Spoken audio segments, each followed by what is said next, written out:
सजग असलेलं एकमेव व्यासपीठ भारत न्यूज 44। बातमी तीही बिनधास्त।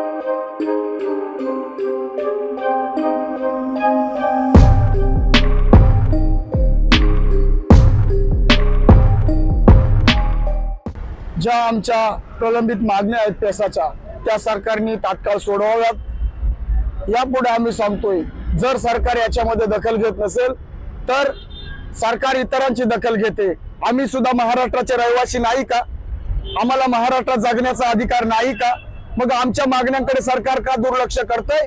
सरकारला माझा इशारा आहे की आम्ही पण या महाराष्ट्रामध्ये 1,05,00,000 आहोत। आमची लोक मुंबईच्या आजूबाजूलाच राहतात। विदर्भ, कोकण, मराठवाड्यात सगळीकडून लोक येतील आणि लाखोने येऊन मुंबई जाम करतील। त्या माध्यमातून इशारा देतो।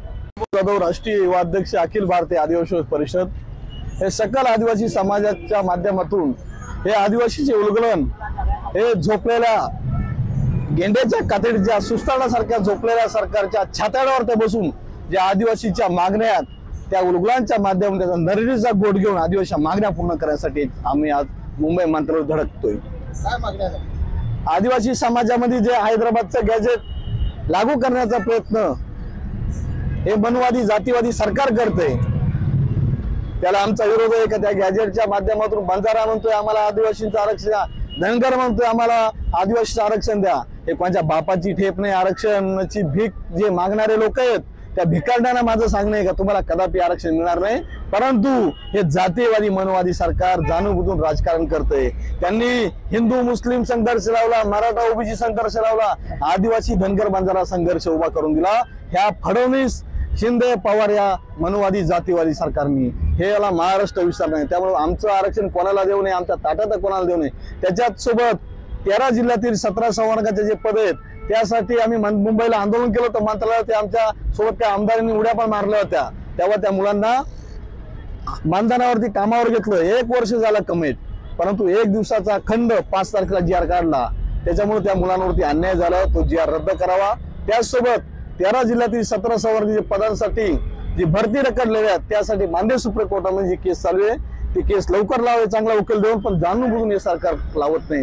त्यासोबत दिनांक 6 जुलै 2017 रोजी माननीय सुप्रीम कोर्टाने निकाल दिलाय, बोगसांनी खऱ्या आदिवासीच्या ज्या जागा बळकावल्या त्या तात्काळ रिक्त करून खऱ्या आदिवासी नोकर भरती करून त्या बोगसांना हाकलून द्यावं।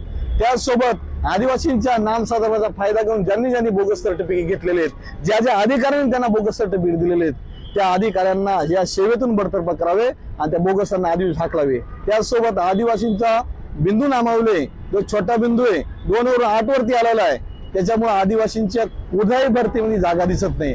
त्यामुळे तो 8 वरून 1 नंबरला तो बिंदू यावा। त्यासोबत वन जमिनी, गायरान जमिनी, वसतिगृह, आश्रमशाळांचे प्रश्न आहेत ते सुटले पाहिजे।